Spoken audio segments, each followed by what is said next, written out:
Let's look at an example of oxidation-reduction reactions for the autoionization of water. Now, the autoionization of water is important in our acid-base chemistry. In fact, we saw water, the reverse reaction, autoionizing to form OH- and H3O+. This forward reaction, the way it's written, is very spontaneous. The K, the equilibrium constant, 10 to the 14th. So very much favors water, and we should expect a positive cell potential if we write this in terms of cell potentials. Now, there's nothing being oxidized or reduced in this reaction, but we can cast it in terms of oxidation and reduction of hydrogen gas.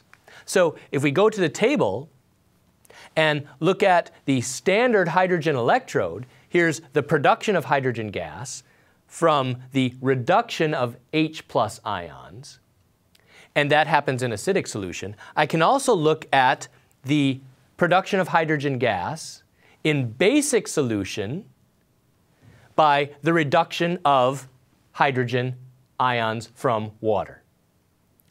So these two cell potentials can be summed to get this autoionization reaction.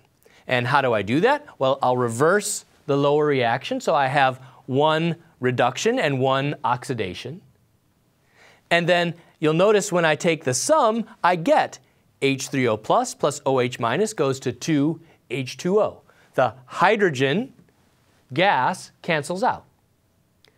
So what this looks like is a cell where I'd have a hydrogen bubbling into hydroxide on one side and hydrogen gas bubbling into H3O+ on the other side.